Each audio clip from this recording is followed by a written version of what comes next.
眼前這隻狗狗正生無可戀地癱在地上，它對周圍的一切事物都提不起興趣。誰能想到，曾經馳騁原野、優雅靈動的阿富汗獵犬，如今卻成了一個每天躺平23個小時的囚徒。出門散步，它會隨時 emo 成一座靜止的雕塑；面對同類的示好，它也只是封閉內心，冷漠回絕。在那雙漆黑如夜的眸子裡，你總能看見一抹化不開的憂鬱。整整1年半，他不吃不喝，自甘墮落，這背後的真相足以讓每個人淚奔。原來3年前，志願者在山上發现了2只阿富汗獵犬，原本高貴的它們早已被飢餓折磨得瘦骨嶙峋，形同枯槁。要知道，成年的雌性阿富汗獵犬標準體重應在20到25公斤之間，可眼前的2只毛孩子體重竟然才20多公斤。最初夫妻倆在網上是被那只金色的獵犬吸引的，可當他們撥通了領養電話後，卻得知還有一只棕色狗狗，如果沒人帶它走的話，它很快就會被安樂死。在那樣的世界裡，金色是備受青睞的幸運兒，而那只棕色的獵犬就像角落裡卑微的塵埃，無人問津。它甚至半只腳都已經踏進了死神的門檻。不過當夫妻倆來到了現場後，卻出現了令人淚目的畫面。這2個受盡苦難的生命沒有卑微躲閃，十分感動的他們立即做了決定，既然命運讓他們在荒野中相依為命，那回家的路上一個也不能少。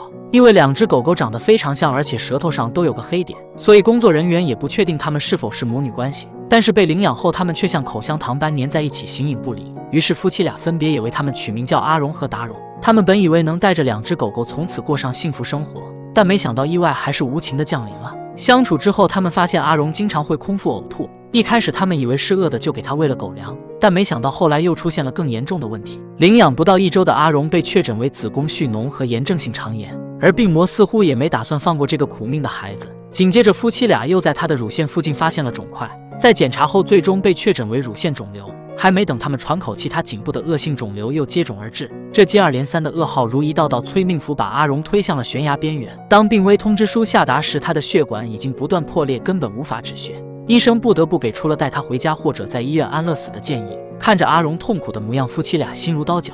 為了不讓他繼續遭罪，他們只能忍痛選擇了安樂死。來到新家的1年多，阿榮一直在與病痛近身肉搏，而夫妻倆也忙着照顧他，根本沒精力管別的。但是意外的是，達榮卻十分乖巧，根本不用人操心。其實在他小小的心靈裡什麼都知道。雖然阿榮已經離開1年多了，但家裡的空氣似乎還殘留着他的氣息。對於夫妻倆來說，時間並不是治癒傷痛的良藥，反而讓思念在每一個深夜裡瘋長。사랑하는 아롱이, 아롱아 안녕? 보고 싶어 아롱아. 진심으로 우리 가족에서 너무 좋았고 사랑해. 在流浪的時候，阿榮和達榮早已成為了彼此的支柱，但當阿榮走後，達榮的世界也就隨之崩塌了。在他的眼眸裡，你看不見任何對這個世界的眷戀，甚至連家裡的19歲老狗都比他更有生機。食物遞到嘴邊，他連眼皮都不願抬一下，哪怕被其他狗偷家，他也只是一副聽之任之的模樣。他就像一位斷絕了紅塵念想的苦行僧，每天把自己釘在冰冷的地板上，一躺就是23個小時。看着日漸消瘦、死氣沉沉的達榮，妻子滿心焦慮。他試圖帶他出門散心，希望能用陽光治癒他。可沒走幾步，達榮就直接罷工，一屁股癱坐在地上。女主人說，沒有30分鐘，他是不可能起來的。一人一狗神情落寞地坐在路上，成了最亮麗的風景線。好不容易等到他起身，女主人以為他願意散步了，但誰知他只是鎖定了附近的涼亭，繼續入定而已。萬萬沒想到，以敏捷和爆發力著稱的獵犬達榮卻把自己活成了一個低能量的異類。為了打破僵局，主人又帶他去了狗狗遊樂場。當長髮飄飄的他出現時，立即吸引了無數目光。可面對這些熱情的同類，達榮卻像是一個裝在套子裡的人，任憑周圍嬉鬧四起，他的世界依舊只有寂靜的荒原。儘管夫妻倆竭盡所能，換着法子想喚醒他的生機，但他的靈魂似乎早已隨着阿榮離去了。다롱이가 좀 기운도 차리고 이렇게 무력해 있지 않고 밥도 잘 먹고。為了拯救這個生命，節目組特意請來了薛專家。他坦言，如此低能量的獵犬自己還是第一次見。一般陌生人進門，狗狗要麼求撫摸，要麼搞破壞，但達榮卻選擇了第3條路，不理不睬。要知道，阿富汗獵犬本就是高能量的獵手，可眼前的達榮卻顛覆了人們對這個物種的認知。薛專家決定通過錄像，在破碎的日常裡尋找病因。在阿榮還沒走的時候，他也曾是個搶飯積極的小吃貨。可自從阿榮離開他的胃門，似乎就隨着心門一起緊緊鎖死了。夫妻倆為了讓他吃東西，就把零食摻進了狗糧，但達榮只是精準地挑出零食狗糧，他一顆都不碰。後來他們又想出把各種狗糧輪流餵他吃，但每次都只能維持幾天的新鮮期，隨後他就不理睬了。甚至他們還寄希望於餵食玩具，想喚醒他的天性，但他卻連看都不看他一眼。專家說，在犬類的世界，競爭意識通常是進食的動力，他們往往會為了護食而狼吞虎咽。可現在的達榮連爭搶的慾望都消失了。然而細心的專家卻發現了一個詭異的細節，既然達榮已經絕食這麼久，為什麼他的體態依然勻稱，沒有一點消瘦的跡象呢？面對專家的疑惑，他們揭開了這背後令人啼笑皆非的隱情。原來在阿榮離開後的第一個月，奇蹟就悄然降臨了。達榮在狗咖偶遇了和阿榮幾乎一模一樣的布蘭卡，看到他的那一瞬間，達榮的眼裡又重新燃起了光。兩隻狗很快就成為了形影不離的玩伴。鏡頭下，布蘭卡的主人熟練地給他們準備狗糧，沒想到不肯吃飯的達榮馬上就成了炫飯狂魔。女主人看見他這副模樣，整個人都懵掉了。在家裡是憂鬱公主的她，竟然在這裡大快朵頤，難道這就是替身文學的魅力嗎？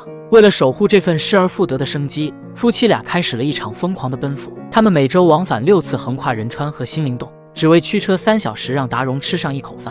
這份近乎偏執的毅力，是主人對達榮最深沉的溫柔。薛專家稱，狗狗有時候對同伴的依賴程度比主人還要高，所以當阿榮離開後，他完全無法接受這個現實，甚至出現了壓力過大、食慾不振甚至抑鬱的情況。但夫妻倆過度的憐憫也在無意間助長了他的任性，因為心疼他不吃飯就頓頓餵零食，這讓他在悲傷之餘養成了嚴重的挑食習慣。而他在布蘭卡面前之所以胃口大開，不僅是因為情感的慰藉，更是因為社交和玩耍消耗了體力。他潛意識裡明白，只有吃飽了才有力氣和阿榮繼續奔跑。如果說獨自散步的達榮是位沉溺於往事的憂鬱公主，那麼在布蘭卡身邊的她簡直就是一個被瞬間點燃的小太陽。達榮身上的每一根毛髮似乎都注入了生命力，這種靈魂上的共振也讓閨蜜倆的情感迅速升溫。專家解釋，這種奇蹟般的轉變是因為布蘭卡無論是外形還是氣味，都與離去的阿榮高度重合。這不僅僅是外表的相似，更是一種心靈的補償。除了心病，夫妻倆最擔心的還是達榮的身體。當一系列詳細的檢查結果出爐，揭開了一個令人揪心的真相：達榮的甲狀腺激素異常竟然達到了0.62，遠超0.42的正常值上限。這意味着長期沉浸在悲傷中的達榮已經出現了早期甲狀腺功能減退的症狀。原來極致的思念不僅會鎖住一個生命的胃口，更會一點點蠶食它的生機。專家提醒，如果1個月後的複檢依舊如此，達榮可能需要終身服藥來對抗這種慢性病。萬幸的是，他們發現的還算及時，只要堅持治療，這種病就能得到控制。看來對毛孩子來說，情緒從來不是矯情，而是一把實實在在能傷及臟腑的雙刃劍。當初那個送走阿榮的決定，成了夫妻倆心中永遠無法癒合的傷口。那種親手終止愛犬痛苦的安樂，卻成了他們心頭長久的不安。這1年多來，愧疚如影隨形。雖然那段緣分短暫的像流星，卻在2人的生命裡留下了最濃墨重彩的一筆。然而專家卻提醒到，主人的每一次的難過，其實都在無形中拉扯着達榮的傷口。家裡那個專門存放阿榮遺物的櫃子，曾是他們緬懷的聖地。達榮總會時常徘徊在櫃子前，一遍遍嗅聞那些殘留的信息，仿佛在廢墟中搜尋阿榮還沒走遠的證據。原來狗狗的思念竟然比人類想象的還要長久。근데 그러고 싶은데 저마저 아롱이를 잊으면 아롱이를 기억한 사람이 없을까? 아니야, 우리 잊지 않을 거야.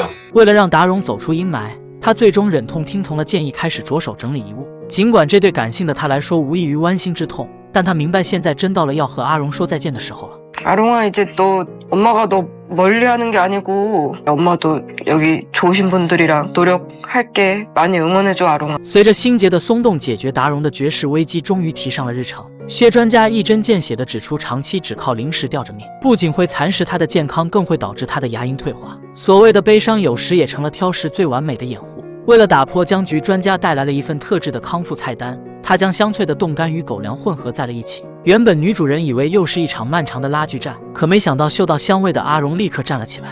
他一改往日的消沉，直接對着飯碗開始大口開吃。看着愛犬狼吞虎嚥的樣子，女主人既心酸又欣喜。專家馬上也給他立下了規矩，以後只有達榮吃完正餐才能得到零食獎勵。這種獎賞分明的規則，其實是在幫他建立新的生活秩序。只有用規律的節奏，才能擊走他那深深的悲傷。從反饋視頻來看，達榮已經基本恢復了正常進食。看來那個把自己裝在套子裡的達榮正在遠去，而那個眼裡有光的毛孩子正在重新回到人間。很多人說阿富汗獵犬是高傲的貴族，但達榮卻讓我們看到他們也是最深情的信徒。他用長達500天的消沉，寫就了一首無聲的挽歌。看着他那綢緞般的長髮再次隨風起舞，我們才明白，真正的告別從來不是遺忘，而是帶着那份未盡的愛，更好地活在當下。世界上的愛，有時是形影不離的陪伴，有時則是放開手的成全。願每一隻受過傷的毛孩子都能在漫長的歲月裡與自己和解。好了，我們下期節目見。